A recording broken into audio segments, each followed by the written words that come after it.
L'utilisateur peut accéder à ses actions en cours, dans le volet supérieur, et consulter l'historique des actions du client sélectionné, dans le volet inférieur.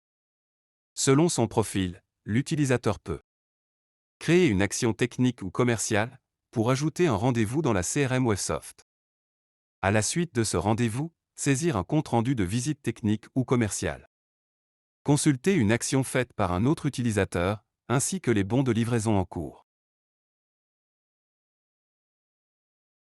Pour créer une action commerciale de type « Rendez-vous » dans WS CRMI, laissez l'état sur « À faire ». L'action sera créée pour être complétée lors du rendez-vous. Il est également possible de créer le rendez-vous directement depuis le CRM Websoft. Lorsque le rendez-vous est passé, vous pourrez saisir les informations dont vous avez besoin et passer l'état à « Terminé ». Le rendez-vous devient alors un compte-rendu. L'action de compte-rendu prédispose l'activation de signature et l'envoi par mail au destinataire. Ces options peuvent être désactivées avant validation de l'action. Si ces options restent actives, en appuyant sur « Valider l'action », le client devra appliquer sa signature et un mail lui sera envoyé. Il est également possible de prendre 2 photos qui seront jointes au mail et à l'action, si toutefois le paramétrage dans WS CRMI Box le permet. Pour créer une action technique, de type « Intervention », laissez l'état sur « À faire ». L'action sera créée dans le CRM de Websoft pour être complétée lors de l'intervention. Lorsque l'intervention est réalisée, vous pourrez saisir les informations dont vous avez besoin et passer l'état à « Terminé ». Cette page est paramétrable par nos soins.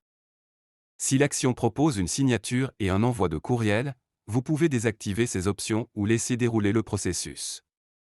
Dans ce cas, le client devra appliquer sa signature, et après validation, un mail lui sera envoyé avec le bon d'intervention PDF signé, personnalisable, également joint au bon de livraison dans le CRM Websoft. Vous pouvez prendre également 2 photos qui seront jointes au mail et à l'action. Le nombre de notifications apparaissent dans la bulle verte à côté du logo de votre société. Appuyez sur le nombre pour faire apparaître la liste des notifications. Appuyez sur la ligne à consulter pour faire apparaître le détail de la fiche. Il est possible de clore l'action en appuyant sur le bouton prévu à cet effet. Appuyez sur le bouton « Créer une notification » pour ouvrir la fenêtre de saisie. Sélectionnez le champ type tiers puis choisissez un client, un fournisseur ou un utilisateur interne. Sélectionnez éventuellement un autre contact. Choisissez un intervenant, le type de notification, puis saisissez la date, l'heure, la priorité, l'objet et la description. Appuyez sur le bouton « Enregistrer la notification ». La notification apparaîtra dans la CRM Websoft, sous forme d'alerte. Pour plus d'informations, merci de nous contacter, ou consulter notre chaîne YouTube.